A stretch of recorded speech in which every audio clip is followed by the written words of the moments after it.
السلام عليكم ورحمة الله تعالى وبركاته. فيديو جديد مع أخبار المشاهير. اليوم تم الحكم على غفران اللي معروفة في تيك توك، أكيد ما معروفاش في اليوتيوب بزاف، بشهرين نافذة. الصراحة هادشي عطى درس لجميع الناس اللي كيقول شي كذبة ولو تكون غير بسيطة، لأن القانون ما بقاش مع دابا اللعب أكترية من كاين المونديال عندنا هنا في المغرب. نخليكم مع الاصدقاء نتاعهم اللي بالدموع كيوصلوا هذا الخبر للجمهور نتاعها. الله يطلق سراحها وسراح جميع المسلمين يا رب. شوفوا، انا ونرجس بغينا نجيكم بهذا الفيديو، كنا بغينا نقول لكم شي خبر زوينه، وعافاكم نتوما كلكم قلبكم مع غفران وعلى غفران، ولكن للاسف حكمت بشهرين نافذه.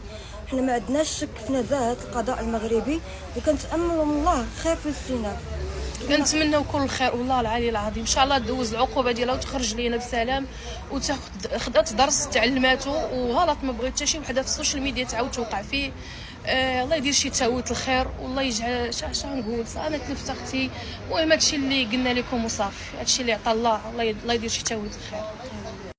كما شفتوا الصراحه كانت معها الصديقه نتاعها ساميه والصديقه نرجس، اللي صراحه وقفوا معها وقفه ديال الصح، بعيد على جميع ديال الناس اللي كانوا معاهم في التيك توك. بزاف ديال الناس اللي صراحه ما خداوش الموضوع نتاعها بعبره وما تسوقولهاش، ما وقفوش معاها. وقفت معاها غير صاحبتها ساميه. من بعد ما كان وقع لهم داك المشكل هما وفريمي جات قربوا لبعضياتهم بزاف. المهم على كل حال الله يطلق سراحها. صراحه هذه عبره لجميع الناس ومنهم انا واي واحد. الله يسمح لنا باش ما نبقاوش نكذبوا، وان الكذب اصلا كيدي غير للهاويه، ما بال انت كمؤثره.